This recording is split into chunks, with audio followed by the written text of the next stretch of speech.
and a bigger slice for the Lakers. It's no huddle time. If you thought we were huddling, dead wrong. Some guys in the midst of a contract dispute, like Kyler, remember that? You delete his Twitter, or you change your bio, you scrub your Instagram when you're wearing a Cardinals jersey. Not Lamar. You know what he says? I'm diving back in, fellas. Here's what I think. My favorite one is a gentleman wearing several caps. The other interesting newsworthy part here, Nick, is the 133 3 years fully guaranteed, but I need an agent, laughing face, and then people throwing in a poop emoji. Yeah. On the wall on hopes it sticks, another laughing face. Yep. So I liked this, specifically the gentleman with all the caps. I mean, someone's lying, bro. Did you like Lamar's activity? Well, look, I like. He was responding to an Adam Schefter tweet about saying he turned down $200 million guaranteed. Apparently, he doesn't agree with that. He thinks that's false reporting. So if that's the case, I like him responding to that, because all of us and every fan sitting there thinking, he turned down $200 million guaranteed. So if it's not true, it makes him look bad. Okay, so he has a responsibility to put that at, look, that's not true. That's not what I turned down. The other thing that 133 addressing agents, I could do without that. I don't think he needs to get involved with responding to every little report. But that first one was significant, so I'm fine with that. I like him saying what he is saying is because the way guarantees, so the audience understands it. There's injury guarantees, which are often fake guarantees. There's full guarantees, like what you no matter what will get, and then there's de facto guarantees. So for instance, Kyler's contract essentially had $121 million guaranteed. Technically, it was 104, but they would have to cut him after 1 year for him to not get 121. So his de facto guarantee was 121. Russ's de facto guarantee was 161, what he would have within 3 years of the deal. And Lamar is saying 3 for 133. Forget Deshaun Watson. That's a de facto guarantee. Is not what the market says I deserve. Correct. And here's the other part. Josh Allen, by the way, got 3 for 133 as far as de facto guarantees. That was 2 years ago. And here's the other critical part. Everyone in every negotiation understands this. The earlier you sign a contract extension, the more money you give up, because you are foregoing dollars for safety. So when Kyler has 2 years left on his deal, he's not maximizing the dollars because he wants the safety. Kyler signed a deal with 2 years left. Russ signed a deal with 2 years left. Josh Allen signed a deal with 2 years left. Lamar has 0 years left. So he should, they were all in the 3 for 133 range. He should be higher than that. Forget what he's accomplished just based on that.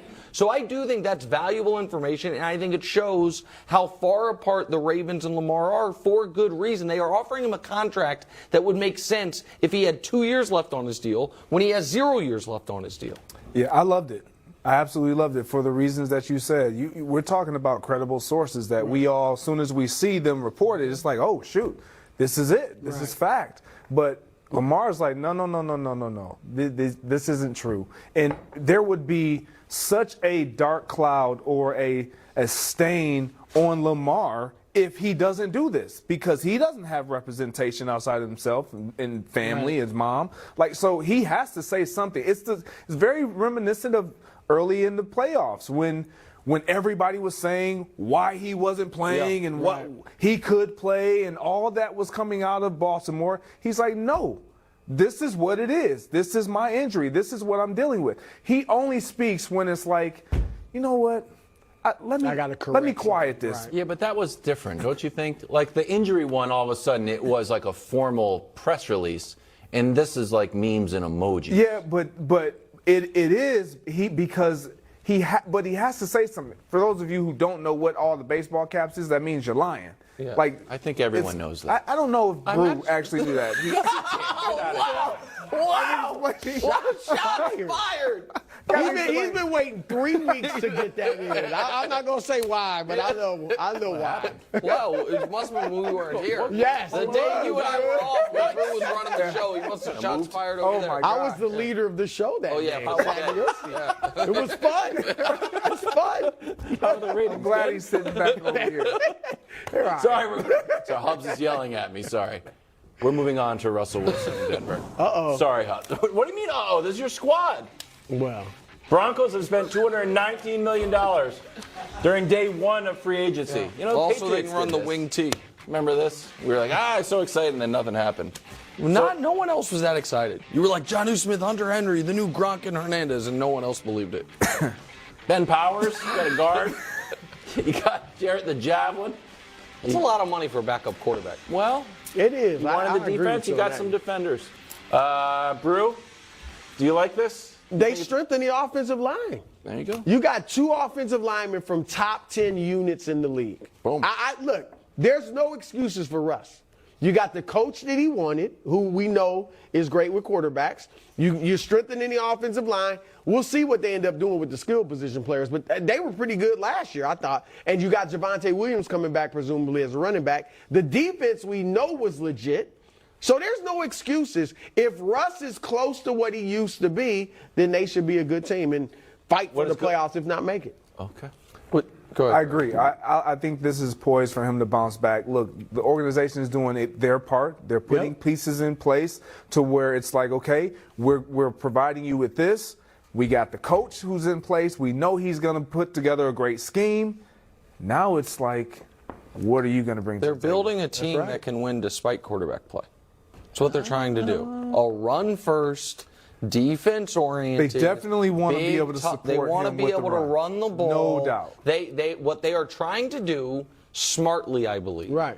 Because they cannot get out of that deal for a minimum of another 2 seasons, and it would be really painful in 2 years, probably 3 years realistically, is if Russ doesn't improve, can we still be a competent team unlike last year?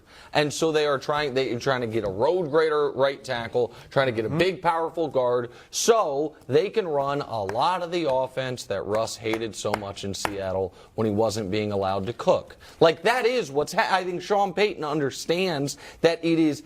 By the way, I don't think Russ is going to be as bad as he was last year. He was a bottom 3 quarterback in his conference. He's not going to be that bad again.